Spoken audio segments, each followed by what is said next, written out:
No, India is not becoming a military superpower anytime soon. I know that's not what Indian netizens want to hear, but it's the truth. The idea that India is about to leapfrog the United States and China in military technology is not just wrong, it's laughable. And yet, thanks to videos like the one from Caspian Insights about 3 technologies that will put India ahead of China and the US, a whole crowd of online warriors are convinced that India is suddenly the next global superpower. They're spamming forums, comment sections, and Reddit threads with the same tired line. India's time has come, watch out. Well, let's slow down. Because when you look beyond the hype, the claims fall apart faster than an Indian fighter jet during routine exercises. Here's the thing. Real power isn't about who shouts the loudest online. It's about proven capability, sustained performance, and global influence. And India, unfortunately for its internet fan club, is still nowhere near the top of that list. Let's break down the 3 so-called game-changing weapons that have been hyped up and see if they really hold up against reality. Spoiler alert, they don't. First up, the Astra 3 missile, India's supposed AWACS killer. Caspian Insights made it sound like a magic bullet, the kind of weapon that can destroy an enemy's most important aircraft deep inside their own airspace. Sounds terrifying, right? Except here's the catch. It doesn't exist in real combat. It's still in development, still being tested, and has 0 track record in actual conflict. Compare that to China's PL-15, a missile with a range over 300 kilometers that's already deployed on stealth fighters like the J-20, or Russia's R-37M, which has been used in Ukraine with mixed but real results. India's Astra 3, it's still a paper tiger. Indian media loves to shout about range numbers on PowerPoint slides, but range doesn't mean much if the missile isn't integrated, tested, and proven in combat. And let's not forget, even if India did field this missile, the US and China have entire networks of stealth fighters, electronic warfare systems, and decoys designed to counter such weapons. India doesn't. So the idea that Astra 3 suddenly levels the playing field is pure Bollywood fantasy. Now let's move to the second big hype job, the hypersonic BrahMos 2, also called the ETLDHCM. Long name I know. Caspian Insights breathlessly claimed it can hit Mach 8, evade every defense system, and basically turn India into an untouchable military giant. Here's the reality. Hypersonic missiles are hard. The US, Russia, and China have been pouring billions into them, and even they struggle with reliability, accuracy, and deployment. Russia's Kinzhal, for example, was touted as unstoppable, but Ukrainian air defenses have already shot some of them down. China's DF-17 hypersonic glide vehicle, while impressive, is part of a much broader ecosystem of advanced weapons, satellites, and sensors.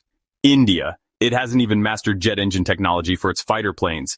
Its Kaveri engine program failed, forcing India to rely on imported engines from France and Russia. If they can't get a basic jet engine right, do you really think they've suddenly cracked hypersonic missiles? Mach 8, please, that's cow dung talk, not battlefield reality. And finally, we have the Tejas Mk2 fighter jet. Caspian Insights sold this as India's golden ticket into the big leagues, a rival to Sweden's Gripen, or even a stepping stone to stealth fighters. But let's be honest, India has been struggling with fighter jet development for decades. The original Tejas took over 30 years to reach service, and even now it suffers from delays, cost overruns, and performance complaints. Indian pilots themselves have admitted it lacks the range and payload needed for modern missions. Meanwhile, China is already flying squadrons of J-20 stealth fighters, and the US has hundreds of F-35S spread across the world.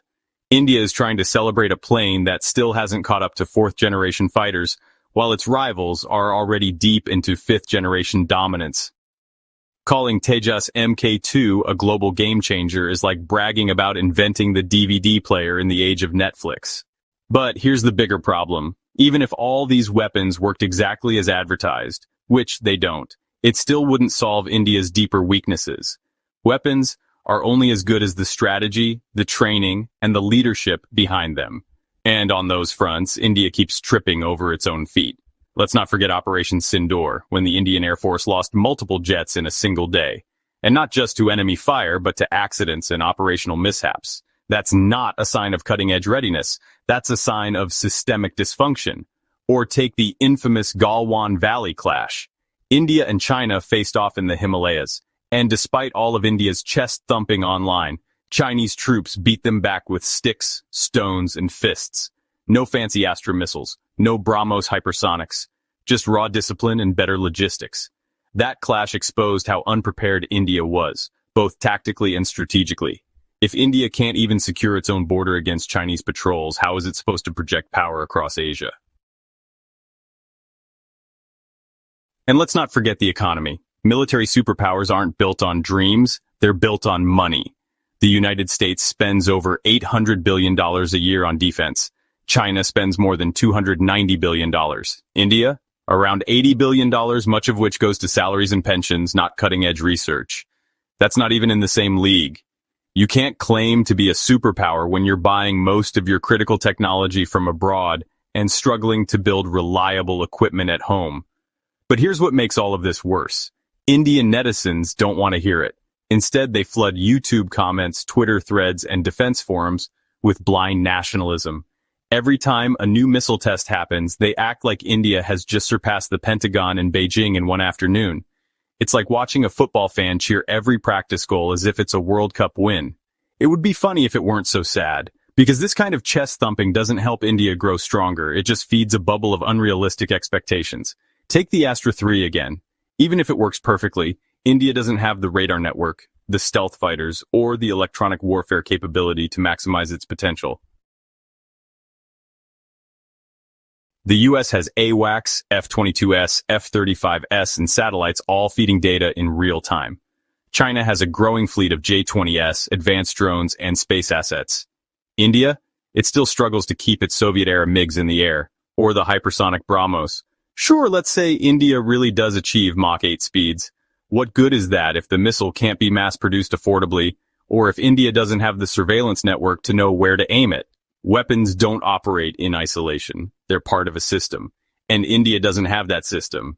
And the Tejas Mk2, let's not even pretend it's years away from full production, and even when it arrives, India will still be operating a patchwork air force made up of French Rafales, Russian Su-30S, and old MiGs. That means training, maintenance, and logistics are all nightmares.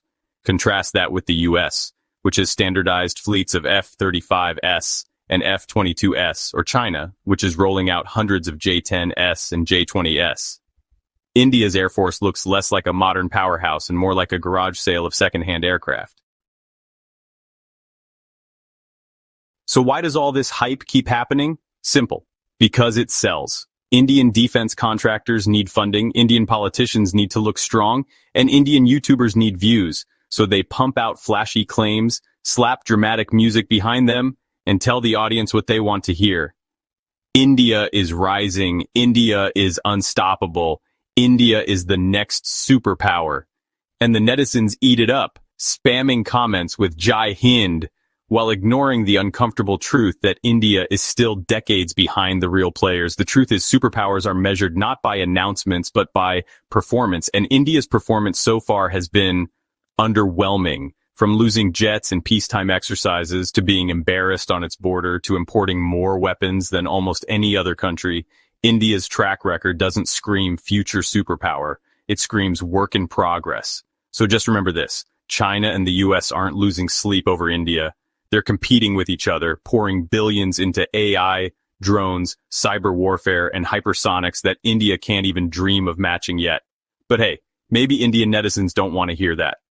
Maybe it's easier to keep spamming comments about how Astra 3 will shoot down every enemy plane, or how BrahMos 2 will destroy entire navies. But reality doesn't care about comment sections. Reality cares about results.